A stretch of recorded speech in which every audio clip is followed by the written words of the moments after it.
Welcome, everyone. I am so excited to be here. We are Pole on the Call. My name is Cris Rivers. And I am Mændy Mac.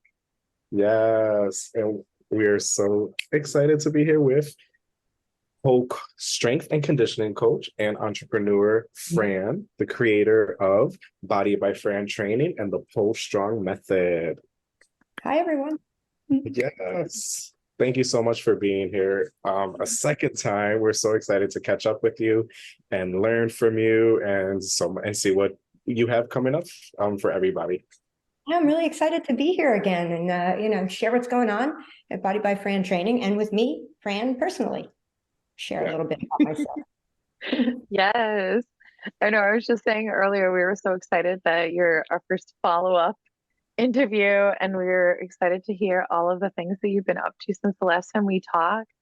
I know I wanted to hear a little bit about PoleCon. Oh, yes. PoleCon was fantastic. I mean, it's always a great event, but this year the energy was next level. The venue was perfect. I just really had a blast. I had the honor of presenting my PoleStrong Strength and Conditioning Specialist certification workshop. So we certified 11 new instructors, and I also got to train my master trainer, who will now be teaching workshops as well. I had a sold-out PoleStrong Method workshop with a wait list. Woohoo, it was so exciting. I got to teach a free yoga class, and it was packed to the walls. I love teaching yoga, so that was really fun to connect with people who weren't in my workshops. And I sponsored the Pole Masters Showcase, which was amazing. The performers were incredible. I didn't perform this year because I just get nervous. I just don't really enjoy it so much anymore. So it's more fun to just cheer everybody else on.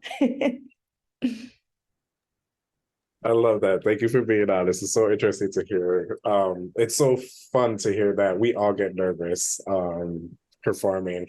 And you mentioned that you were able to teach your PoleStrong training certification workshop. Can you go into that? Yeah, so I developed this certification. It's a strength and conditioning specialty certification for pole instructors. So you already have to have a fitness certification or a pole certification or are teaching pole already. So it's a specialty cert to help pole instructors learn how to use the PoleStrong method in developing their classes. And that method uses the 3T system: targeted warm-ups, trick-specific conditioning, and technique tips. So we go through how to evaluate our students and assess their needs, and then add the strength and conditioning for the specific tricks or flow that you're teaching in that class to help the students progress. It's really cool. Everybody, I'm getting just such an amazing group of instructors, and they all share their expertise with me and with the group. And it's such a fun environment to learn and grow in. And I'm so excited. I'll be launching now my Teacher's Toolkit mentorship program for my PSCS certified instructors, which will be starting next month.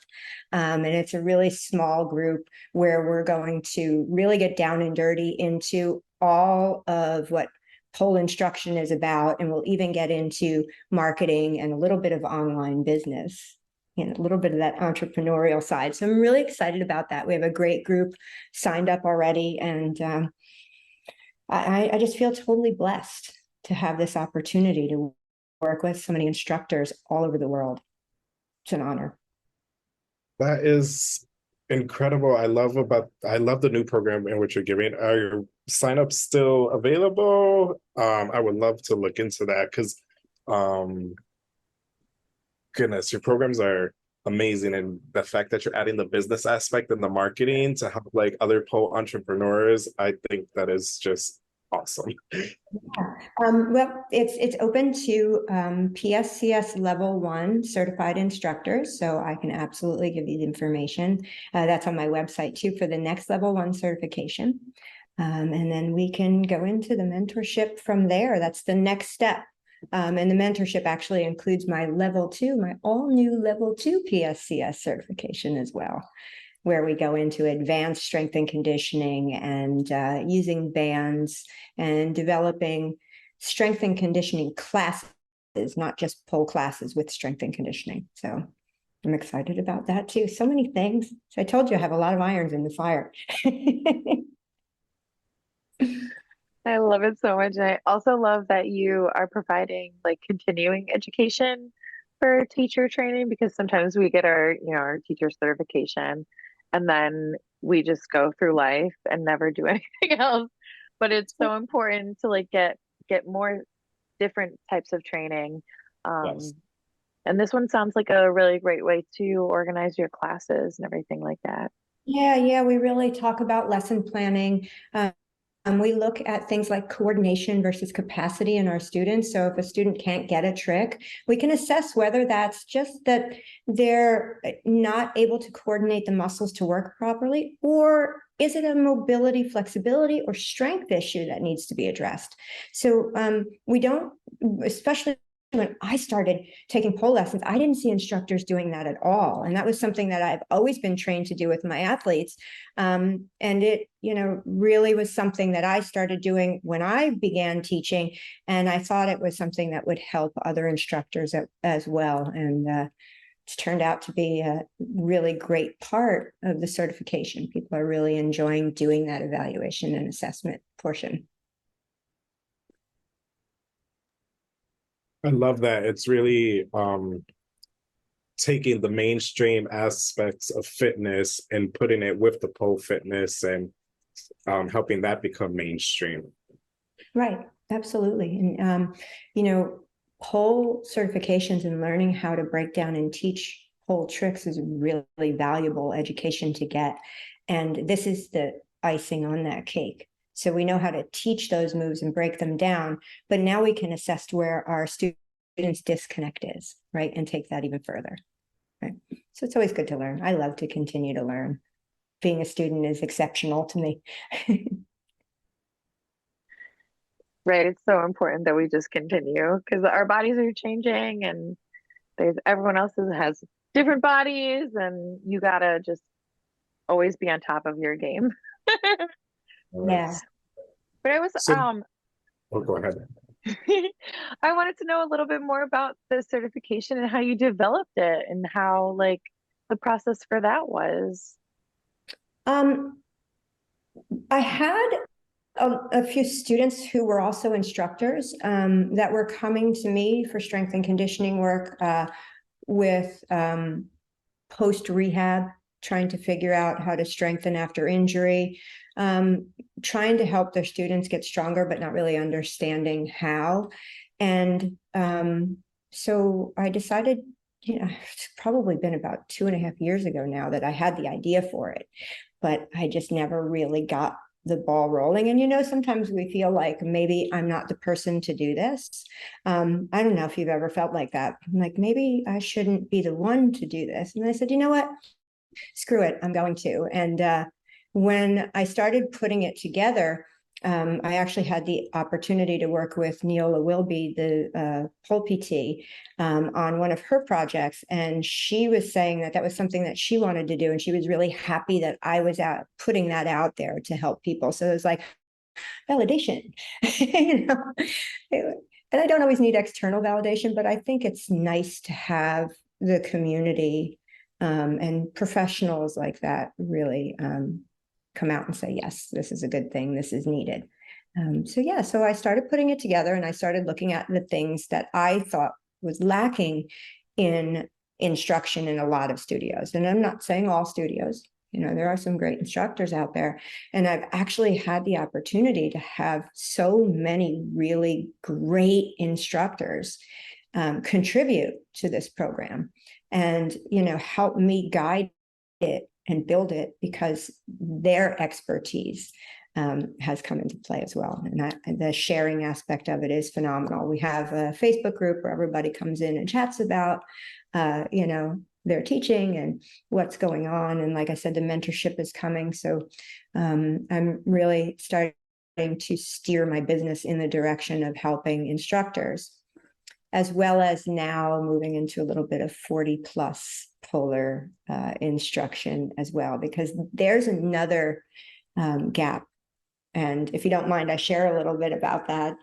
I've been asked a couple of times to give webinars and be part of projects where I'm talking about talking to instructors about how to handle the 40 plus polar or the pre-post menopausal polar, and talking with older polars themselves on considerations for starting or continuing a pole journey pre, peri, and post menopause, where things start to change. And a lot of times we tend to think, well, that's it, it's over, I'm old now, and it's not. And it's just really an opportunity to learn about the body, to change and grow. I mean, I'm 55 years old and I feel stronger than I ever have.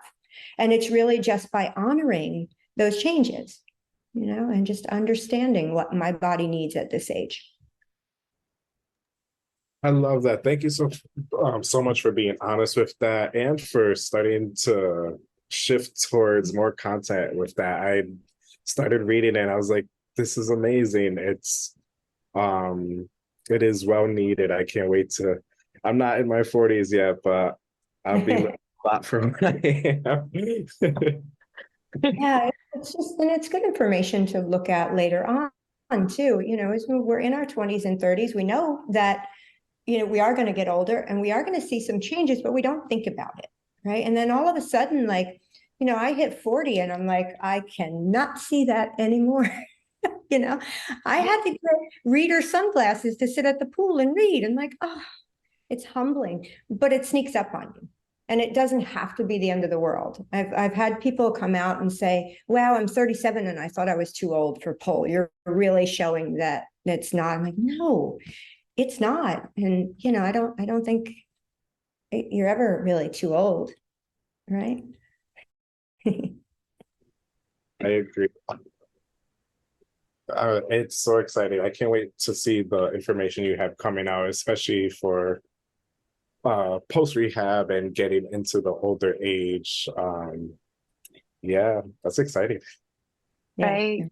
Yeah, and thank you for bringing up our body changes, perimenopause and all of that, because we all talk about that in the studio too. Be like, wow, do my joints feel looser at certain points of my cycle, and all of these weird questions. But it's seemingly that we all, experience them. So there must be some sort of link and things we can watch out for together. I have always found, when I was younger, that right before my cycle and during my cycle, I could not control my lower abs at all. There was no connection to my transverse. Everything just felt like it was going bleh, right? So for me, I always just honored that and sort of moved through it and trained in my own way around that and didn't push. But I think there's a lot more research and a lot more effort being put into understanding the cycle as it relates to training.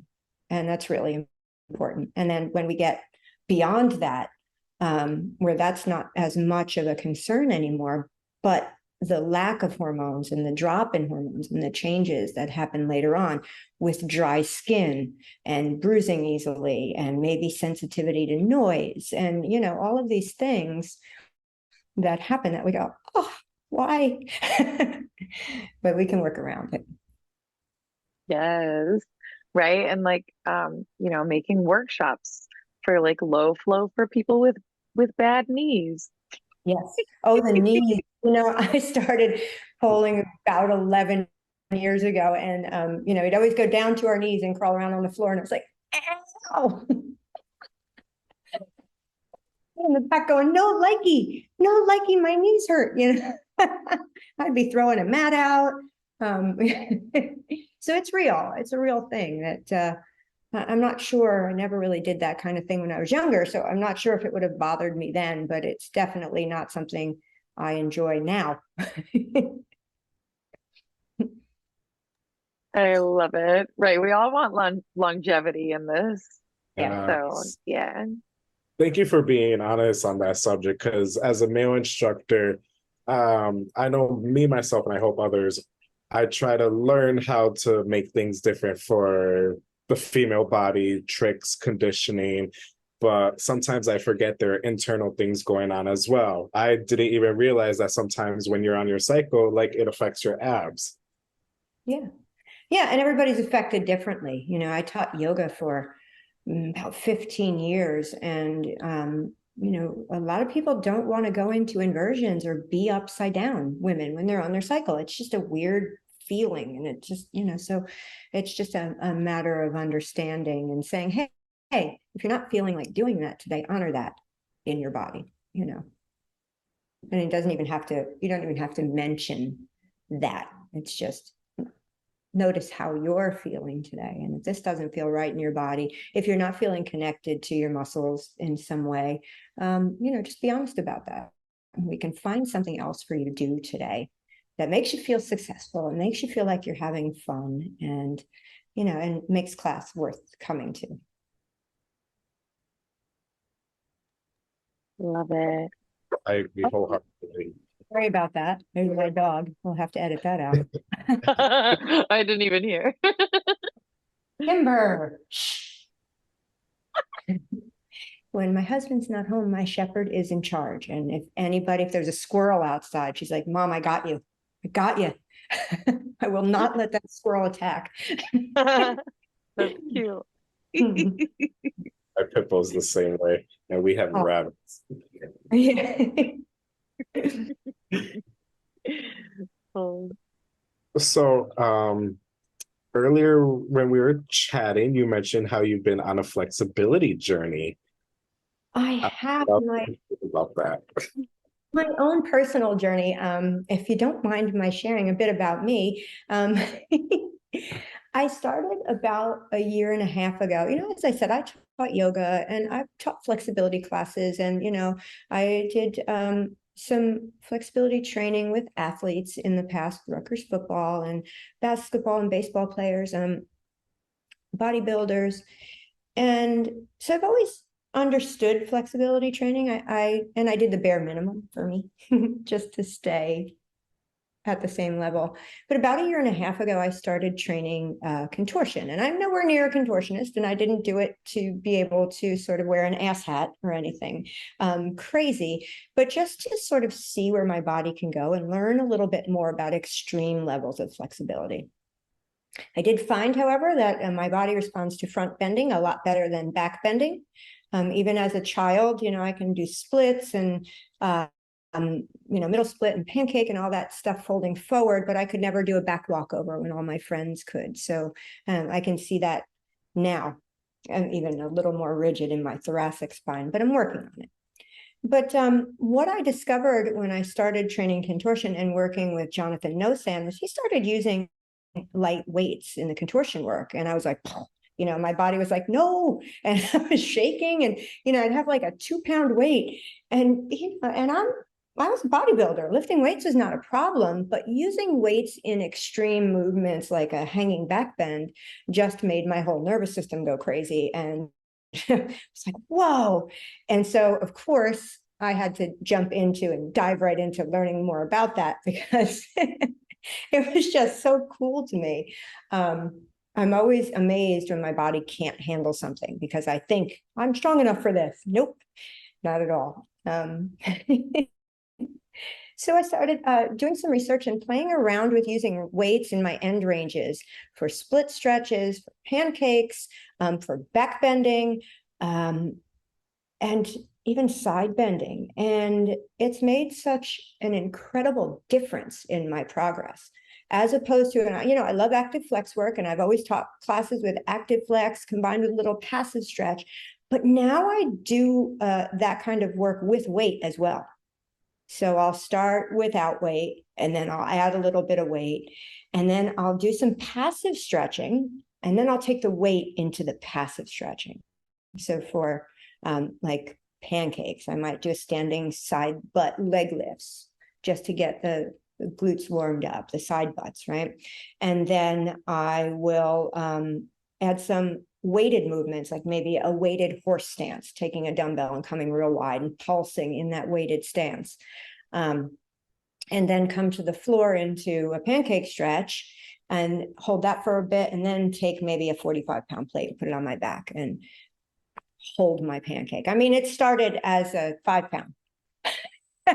So, just know that everything starts really, really, really light, from no weight to lightweight to heavier weights. I did the same thing with back bending. So for me, hanging back bend, which is where you're just standing there and using your glute and hip strength to back bend, I couldn't do that with weight so easily. So I would put my back over a bench press bar, put a pad on it, and get into that back bend position and bench press over it.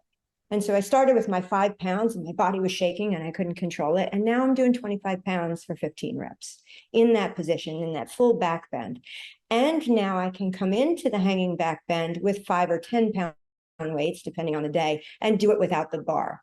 So it's become this cool progression. And again, it's not something that I say, hey, go to the gym and pick up the 25-pound dumbbells and back bend over a bar and do a bench press, because you'll hurt yourself. It has to progress little at a time, lightweight, no weight, lightweight, and a little bit more. But it's been really such a game changer for how my body feels and the movement that I can get. So when I'm doing the pancake with the weight on me, and then I go to do something like a straddle up on the pole, like, oh, look at that. Look at how easily, I've got that more control in the movement, even when I'm not using the weights, right? So I don't have to do the weights and then go up to the pole. It translates to my practice later in the week, right? So really, really cool. I love it. Yes, I remember when you brought it up too, I was like, because I remember when I was working on strength training, I noticed that I did become more flexible, and I was like, why is this happening? Right. And you can absolutely, I had someone reach out to me just the other day saying, I started lifting weights and I feel so stiff. Yes, you can absolutely do that. When I was bodybuilding and I first started putting on huge amounts of mass, I didn't stretch. I just trained. I was just lifting like a beast. I was leg pressing 1,100 pounds, and like my hips were so tight, I couldn't do a glute bridge and bring, and get into hip extension. That just wasn't possible. I couldn't put my arms up overhead and straighten them. That was not, it was not a thing. So you can tighten up, but I mean, if you're using, like straight leg deadlift, for an example, you can really increase your hamstring strength and lengthening and strengthening all at once with those weights. And it's such a great thing. If you go into weight training with that in mind, you will build muscle and you will improve your flexibility as well. I love how, oh, sorry. I love how the whole experience has proven that you can combine them. Because as a male, I struggle with the strength and the flexibility. I find as I get bigger, I lose a lot of it. And I do the passive and active stretching, and I haven't found that balance of how I can combine it to benefit myself. Right. And even as simple as if you're sitting and doing a shoulder press, like when I was bodybuilding, I would do my shoulder presses right in here, just heavy, short range of motion, trying to build out the delt caps, right? As heavy as I could, 35 pounds, somebody spotting me, maybe 40 on a good day, elbows wrapped, wrist wraps, going in hard and heavy. Now I might take 15 pounds and start way down, chest up, come all the way up, and then extend through these under armpit muscles, the serratus, the lats, the pecs, using the traps and coming all the way up and through that range of motion. So I've still got delt caps, but now I'm creating a more stable handstand, right? And mobility and end range in my upper body that I didn't have as a bodybuilder, right? That is so fascinating. I can't wait to see how you progress with that. Yeah, I'm my mind is in the works when, you know, all these other things have kind of settled down, on creating a blog called Lengthen and Strengthen, where I'm going to talk about a lot of this stuff on my website. I'm not, you know, I'm not a threads person, like that short quip of putting something. I'm not that kind of writer. So I'm really excited about doing a little bit longer form explanations of things, in hopes that people will take a look at that and hire a coach or get into a program that helps them improve their flexibility and get stronger at the same time. And Exciting. How do you find the time? I used to I switched everything to podcast, and it just took so much time writing those long forms. Yeah, well, I haven't done it yet, so we'll see. But you know what the secret is? I'm retired. So I love it. I was the hustle queen for a million years. I worked full time. I taught a million fitness and pole classes. My day would start at 5:30 when the alarm went off, and I would get home at 10 o'clock and eat dinner 10:30, in bed 11 o'clock, and start it all over the next day. I've retired from my full-time position teaching high school science, and moved down to sunny South Carolina. I'm living my best life, and I can now focus on my business and on my training. And my personal training helps with the business as well, because I get to explore these things and then share it a little bit more than I did before. And it's nice to not have that time for money kind of thing, like book. I work when I want to.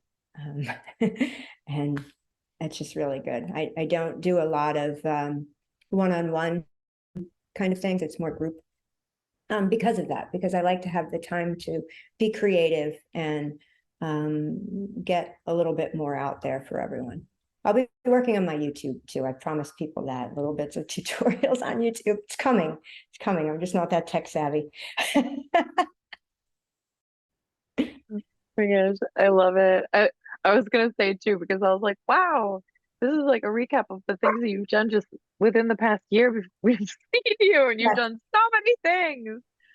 I have a real problem with that. I do. I'm just that kind of person that I want to, you know, like the people that come to class and they want to do it all, right? I want to do all the things. I want to be the most flexible, the most strong. I want, you know, the most graceful. Yeah, that's me. I want to have all the programs all the time. So I have to really, my husband sometimes is like, stop, just stop, focus, one thing. So yes, have not been diagnosed, but I may be a little ADD, ADHD, not sure. Squirrel, what? But it benefits running a business, because I'm good with having a lot of things going on at once. I do have a lot of notes everywhere though, and whiteboards with lists on it. I love it. Well, you talked a little bit about your flexibility journey and using strength based and weights to do that, which is so cool. But I've also been following your handstand journey. Would you like to talk a little bit about your handstand journey? Yes, please. Yeah, when I first started bodybuilding, I was a women's fitness competitor. And, you know, imagine that I couldn't do a back walkover or a handstand. The arms couldn't go, so back handspring was out of the question. I did learn to do a back tuck, because that didn't require any upper body. But I wanted to do a handstand rollout. I really, really did. I didn't have the overhead mobility for it. And then when I was teaching yoga, I would teach handstands against the wall and hold people, and I'd put myself up against the wall. But to be completely honest, I had no clue what was going on in the body and how to really hold a handstand, right? I would watch people do it and then try to mimic it, right? And I could get people into it against the wall, hold them there, woo, we're in our inversion. But it really wasn't until the year and a half ago when I started training with Jonathan Nosan and his contorture program, and part of it is hand balancing. And so I started learning a little bit more about how to really engage and lift. And I just recently had an aha moment for myself, where I realized the bodybuilder in me, when people say bring your shoulders to your ears, there's my shoulders, and it's my traps doing all of it, and I was not really using any of these side body muscles. And so I've been working a little bit with Heidi Coker too, who's a great hand balancer, and I'm working on getting a Stalder press up and down. And just that realization has made my press handstand happen, because I'm not crunching in my traps and overdoing it, and now allowing my neck some space to move, and now can get up. It was also, I learned to focus a little bit on moving the legs out instead of just lifting them up. But it's all these little nuances that take so much time and take coaching, right? So even as a strength and conditioning coach, I really didn't understand what was happening in handstand, because I wasn't a body weight athlete. I wasn't a gymnast. I didn't do parkour or calisthenics or anything like that. So it's really, taken a lot of conscious effort on my part to figure out why things aren't happening. I had to figure out how to hold a hollow body and strengthen my lower abs and get rid of my hard anterior pelvic tilt from the bodybuilding days where you stick your bum out, right? So it's just been a work in progress. It really has. And it's humbling and exciting. And I think in the past, I just wanted it right now. And as soon as I let go of wanting it and just thought, I'm just going to do it and see what happens, it's happening. It's happening slowly, but it's happening. And it's a super cool thing to watch. Younger Fran, 35-year-old Fran, 29-year-old Fran would have given up. Even 45-year-old Fran would have given up and said, this isn't for me.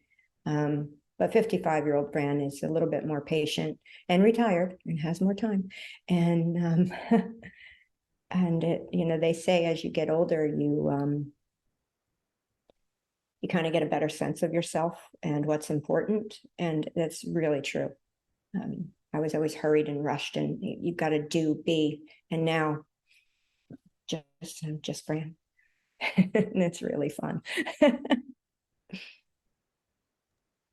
I love it. Right, because handstands really are a journey, and they definitely don't come right away, and you have to like dedicate to them. And Yeah. yeah, and as always, like getting in a coach for them is going to like boost you much faster than just learning on your own. Absolutely. Absolutely. Especially if you have no training, no formal training whatsoever, and you're just trying to do that on your own. I'm just starting to break the plateau of kicking up in the middle of the room. I'm learning how to walk out, turn and walk out, thanks to Heidi. That was a big one for me. That, I've had people for years, they just do it in the middle of the room. Nope, not happening. Nope. Even if I'm 3 feet away from the wall, at least the wall's there. Because at one point, when I was like 29 and I was doing handstands, trying to learn them, I fell into a back bend and I hurt my back. And that stiff bodybuilder body. And it's like, it scared me because I was competing and I didn't want to be out. So, but that always sticks. And as soon as you have fear in something, your body reacts to that fear and it doesn't play nice, right? So on the pole, in handstands, in anything that we're doing, in stretching, if you're afraid, your body will tighten up and pull back. So, I just had to be cautious with that and kind of honor that fear for a little while and slowly learn to trust myself and my body. But yeah, it's a journey. It really is. And for me, there's no destination. I don't really care. It's just fun to go, I did it. I'm not going to perform it anywhere. I'm not going to really become a handstand coach or anything. It's really just for fun and, sharing and inspiring people to go for the things that they've always wanted to do. Right, you definitely inspired me with that journey in particular. I was like, hell yeah. But now you've surpassed me, so I have to like catch up to you.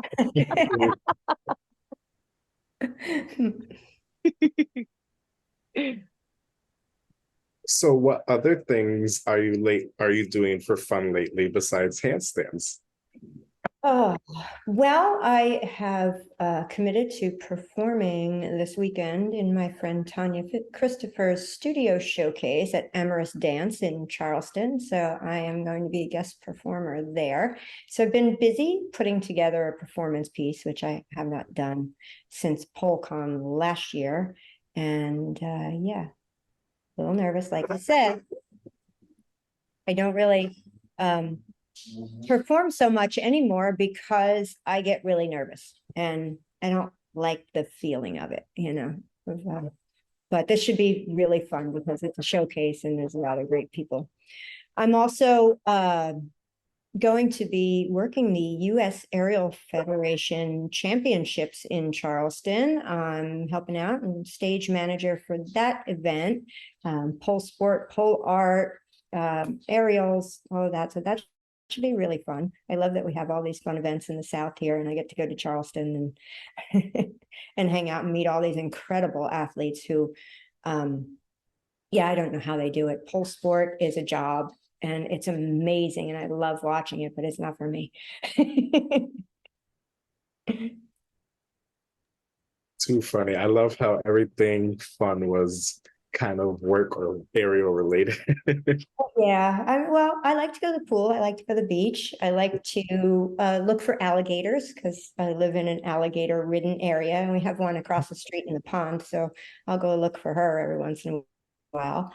Um, yeah, I most of what I do is work related because I find so much joy in it. That's But awesome. my downtime is just sort of chilling out and enjoying the slow Southern life. Yes. I was always told it's never a day of work if you're enjoying it and having fun every day. Yeah, absolutely. Quite a big difference from overbooking myself. And even though I liked what I was doing, it was just too much. When you do too much, even of a good thing, it's too much and it doesn't become joyful anymore. So I've just created this best life for myself. And, that's really part of why I wanted to do this mentorship program for instructors, is because I really want to help other people get out of that. I teach 17 classes a week and my body hurts and I don't know how to get out of it because I need the money, kind of a thing. And start to sort of flip the switch and figure out ways to generate income and use their expertise and train smarter, not harder. Right, I love that you say that because so many coaches we talk to teach so many classes and it always blows my mind. But occasionally there'll be some that teach an appropriate amount. But right, Yeah. it's hard to find that balance just because you do want to make money doing it. But I'm so happy that there's resources like what you're providing to let dancers know that there's other things you can do besides just working your body until it's Right. gone. We have this expertise and people come to our classes because they love our energy and what we teach. So why not offer that in something that you can put together once and then share with people all over the world, right? And people will get to know, if you own a studio, they'll get to know your studio and they'll feel like they're a part of it. If you're a home instructor, you can share, your favorite. I have a few instructors that took my certification that are strictly online instructors. And, and it's a great way to connect with people all over the world, but you don't have to always be there. And these days at this time, and you can, still generate some income, sharing yourself and sharing your passion and your joy without overdoing your body. I love that. That is so exciting. So in order to join that mentorship, we have to go through PCS level 1. PSCS, the PoleStrong Strength and Conditioning Specialist. PoleStrong Strength and Conditioning Specialist. Yes, the level 1 certification. So then when you're in the mentorship, you will get the level 2 certification along with a host of other great things, including a traincation in Charleston, South Carolina. So all kinds of super fun. Yeah. Can you tell I love the South? Come on down, y'all. I was stationed in South Carolina. I missed it. It was so beautiful, so much to do, so many friendly people. Oh, yeah. That's awesome. Where were we stationed? Fort Jackson, Beautiful. many, many years ago. Nice people. That's what I like about the South. Everybody's just so friendly. And the Yes. pace is slower, for sure, than New Jersey. Too funny. And the food is amazing, Southern cooking. Yeah. I haven't Too. been in a while. I have no stories to share. No Southern stories. I know I definitely have to come and visit. It just sounds like really nice and warm and beachy. It really is. It really is. I live, I'd like to say, like 3 traffic lights from the beach. So Too it's funny. it's not a bad deal, really. That's perfect. I love it. So earlier you mentioned you're working on a YouTube. Do you want to share that and maybe promote that, get a sneak peek? Yeah. I have some things up on my YouTube channel. I have a few tutorials, some performance videos and things, small things there, and a lot of YouTube shorts and Spotty by Fran training on YouTube. What I would like to eventually do is do a little bit longer form video where I talk a little bit about technique in certain tricks without necessarily teaching the trick, because I'm not a big believer in just learning a trick by following a video. Can be deceptive because you don't always get the nuances of it, but maybe some tips for those who are actually working on a trick, like say a true grip handspring, and the technique that's necessary to do that move, and then some conditioning to help get there. It's because there are so many people out there that are finding instruction only on the internet and only the free stuff, so that can, some people can do it, but not everybody can. And that can lead to some bad habits and overuse injuries and all that kind of stuff that can happen. So hopefully this will be a little something that can help people with technique, with strength and conditioning. And, as I always advise, find a coach or program to help. I love that. I love that you mentioned about short tutorials, because we used to do the trick tutorial Tuesdays, but we stopped because we found the same thing of what you mentioned, because you've even posted it on your Instagram. The short tutorials don't give it justice. Like, it's just like quickly how to do this, but it's not telling you how to engage what muscle, what you're doing to really hold yourself into the pose correctly and safely. And I feel there are a lot of us who do those short tutorials, and we need to start kind of shying away from it and making long, more thoughtful content for our viewers. Yeah, absolutely. I did something similar, a Monday mini tutorial, and it would just be a little short thing where I'd jump on live and talk about how to do a trick. And I would get comments, which aren't bad, but I'm feeling pain here when I do this. My arm is buckling and there's nothing that I can really, no advice that I can really give for that without seeing what you're doing and understanding where you're at, where you started, what your body is like. Do you have any injuries? There's so much that goes into it. So I just cut that out altogether. And like you said, it's just not the best way to learn. Now, I have students that will take online privates with me and they'll send me combos. Can we do this? And I have to spend a good amount of time breaking the combo down, finding the training wheels and the baby steps to give to them. And sometimes saying, your body's not going to do this. For example, like thread throughs when your arms are short and your thighs are big, that might not happen, right? So just understanding the person's body as well. And I think that's missing in short tutorials as well, is understanding how body dimensions play a role, right, in these things. So I agree. Right. Thank you for sharing that, because the only way we can get better is to talk about it and learn. Yeah, absolutely. Yeah, right. The disclaimer that you'd have to release with each tutorial is just way too long. Yeah. Right. Please do not try this at home. Right. Yeah. Also, like, this is just for show. But man, Yeah. the comment situation, like that's such a bummer too, because I know like all of us, we try to be as helpful as possible, but there's just like that, that's a lot to go through. And it's not Yeah. our responsibility to like to know how to help everyone like that in the common situation. Yeah, and it's hard enough when somebody is on a Zoom private to see what they're doing and be, Yes. really understanding of what their body is going through in a camera. Yeah. That one-on-one, so you can really see what's going on, assess, evaluate them. But just just by some little sentence of what they think is going on, it's not going to do them any good if I give them an answer anyway, because it might not even be what they're looking for or what they need, or what their body Yeah. needs. And I would never want someone to end up getting hurt because they thought maybe it was this, but it was really that kind of a thing. Yeah, for sure.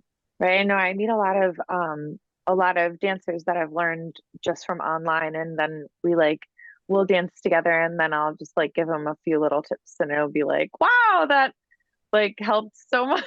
To be like, oh, we need more of this, like me looking at you and like thinking more about your individual body and how make these things work rather than just copying what you see on the Instagram. Yeah, and even like I started booking online sessions with Heidi Coker because we were chatting at PoleCon, and I was telling her that I got my press handstand, and she's like, "Do it, let me see it." So I went up and she just grabbed my hips and she's like, "Push, push, push! You're not pushing." And I thought I was doing it. I was not, right? So I just needed her to be right there in that moment, one-on-one, touching my body and telling me what to do. And that it was such a huge difference, right, than what I thought I was doing. And so, if someone has no instruction from anyone and is just watching short videos or even longer videos without having any connection with another human to help them understand the movement, it's very likely that they'll end up building bad habits and leaning towards injury down the road. It is so true.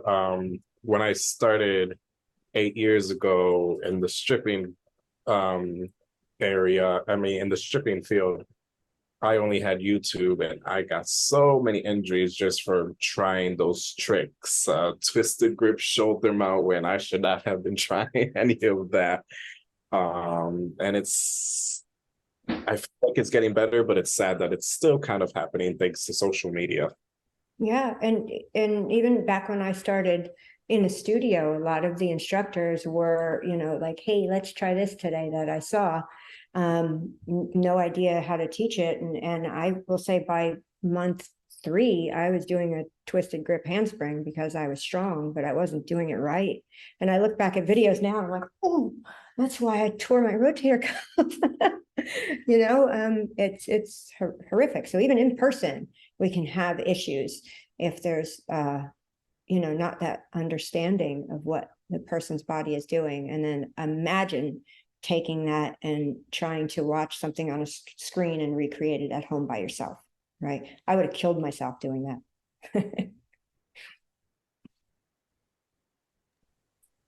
That's why I feel it's so important for these programs that you and others are creating for the continuing education in the pole community, because it's so well needed. And there are so many great people out there putting out great programs and content, and really just finding that coach, that instructor that vibes with you and matches your energy. I always tell people, if my instruction doesn't work, go to somebody else and try the same thing with somebody else's cueing and somebody else's ideas, because we all learn differently. And I used to tell that to my high school students as well. I'm teaching you a lesson on biochemistry. Go home and look up a lesson on YouTube and listen to another person's voice teaching it, because it may click better there. So it's always good to get that feedback in and find that way of learning that works best for you and that person that can bring you that. And thank goodness there are so many great people out there now. And a lot of them are PSCS certified instructors. Thanks to you. Always marketed. I love it. Yes. Right. That's how you know you found a good one. Absolutely. So, I remember last time we talked, you mentioned you were working on a pole camp. Did that happen? How did that go? I can't remember seeing it. Yes, absolutely.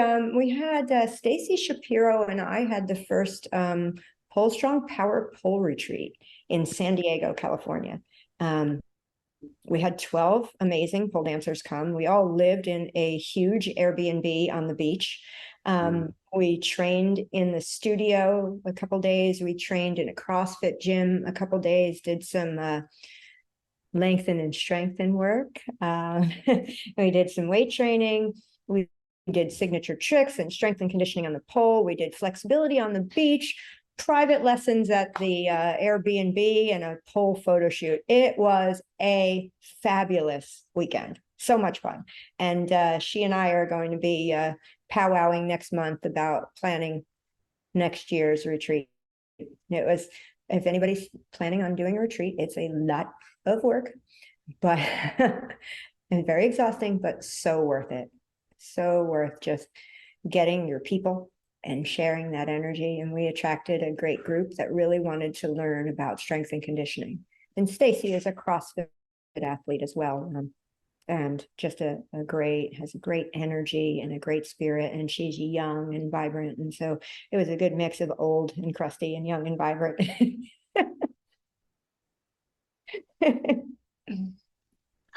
I love it so much.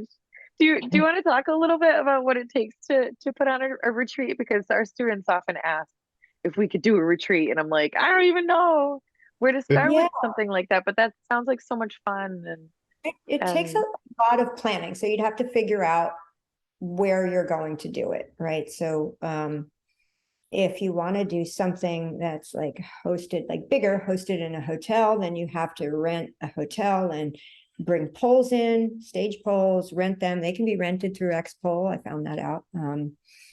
And they'll deliver them. So that can be done. But we decided to do the communal living thing because Stacy had done that on a yoga retreat before. And we did also did nutrition classes. So we cooked and taught about nutrition, and Stacy made sourdough bread for everybody. So we were really just all together. So that took a lot of planning as well. Housing, who's going to be sleeping where, what the accommodations would be, how much we would charge for shared versus single rooms, the amount of food that we would need for the amount of people, the dietary requirements for the people involved. From vegan to lactose intolerant to gluten-free. All of those things had to be taken into consideration. Logistics, we had to procure a pole studio and the CrossFit gym, and we had to get a driver to take everyone to and from. So we had a van taking people back and forth. And even just like planning, getting up at a certain time to have the breakfast ready, the coffee made, and get everybody fed and out the door for the first round of training at a certain time, the grocery shopping, how time consuming that was, planning the meals. And it was a lot. And finding a place that was affordable so that we wouldn't have to charge people $5,000 to stay for 4 nights, right? So and we were able to make that affordable and find a great place. So yes, there is a lot that goes into it, depending on where you're going to have it. Like the traincation I'm doing is really just going to be in studio classes. So they will get their own accommodations and their own travel. And we're just providing the in-studio training there. But a retreat requires a little bit more. There are companies that do run retreats now. I was actually approached by one. Someone sent me an email saying that they do retreats for pole people, and if I was interested, they would do everything for me and I would just do the marketing for it. But I kind of like to be hands-on, and I kind of don't like to pay somebody a bulk of the money. It's not in all honesty, it's probably not going to be a huge money maker. It's not something that you would do because you want to make bank. You do it because you love it and you want to share and really experience that being in the room and training with people. So it has to sort of be a labor of love, because it is laborious. And took me probably about 2 weeks to really kind of decompress from being on all the time, because you're always on if you're living with people, right? Thank you for bringing that up, because that's something I didn't realize too. So I'd be like, oh, I'd be really good at like planning it, but I don't know if I could be on for that whole time. But I've heard it's really life-changing for people who attend. Yeah, I really felt like we had a wonderful group of people. And on the last night, everyone that was still around, we were in the hot tub and just sitting and drinking some wine and just sort of decompressing. And they were really just so appreciative and happy that they had that opportunity. And it's magical. It can be magical. But yes, you need to give a lot of energy, like the energy given an hour class. Imagine that for 4 days, right? Something to think about for sure. The Facts. pole on the call, pole retreat.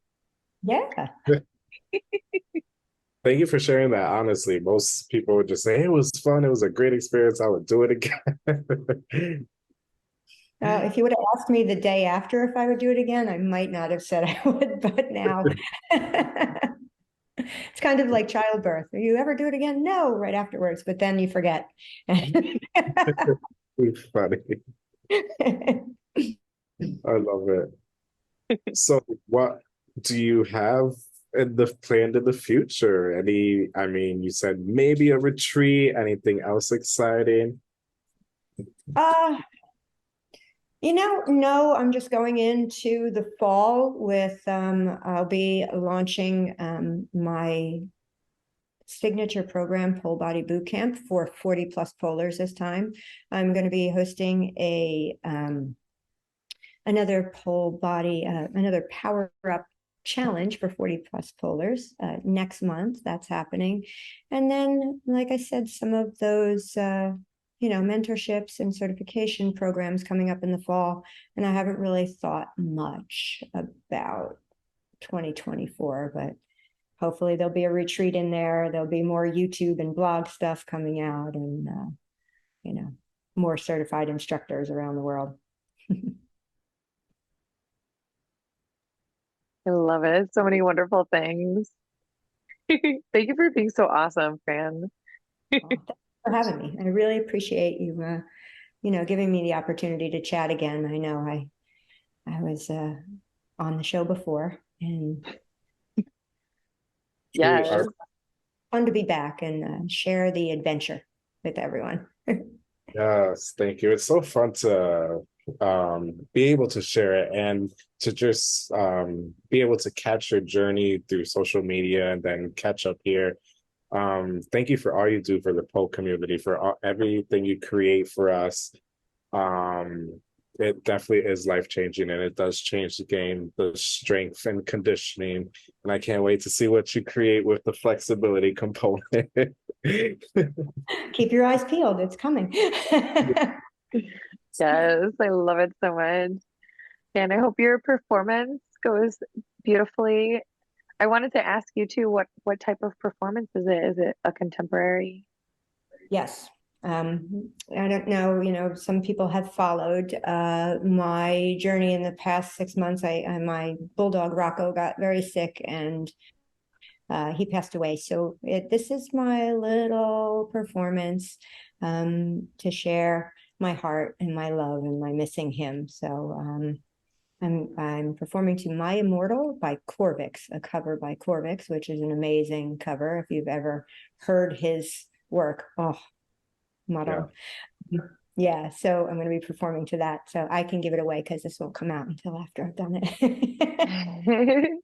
Oh my gosh, that sounds There so will be a beautiful. video for everyone to see. I was just about to ask, are you going to share the video? I'm gonna make my husband record it. Yes. Yes, please do share that. That is so That's a beautiful beautiful. tribute. Yeah. I love that. And again, I'm sorry for your loss. That is so sad. Thank you. Yeah.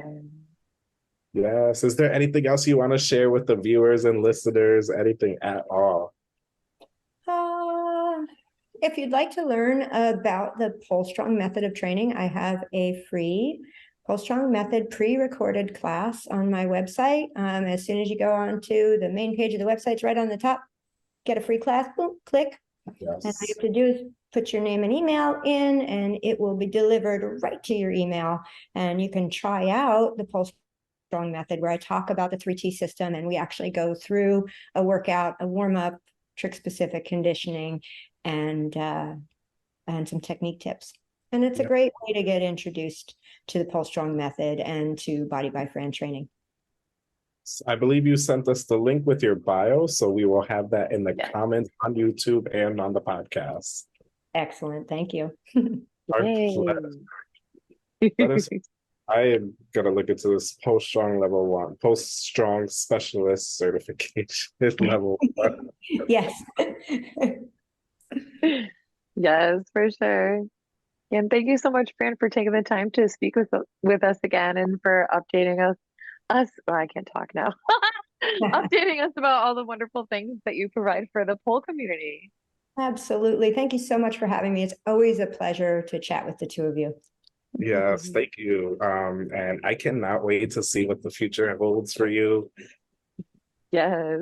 Right. Thank Hopefully we can catch up again in a year and some more wonderful things and maybe do a retreat together. That would be amazing. Hit me up. We'll chat. Yes. Too funny. Retreat. Start saving them.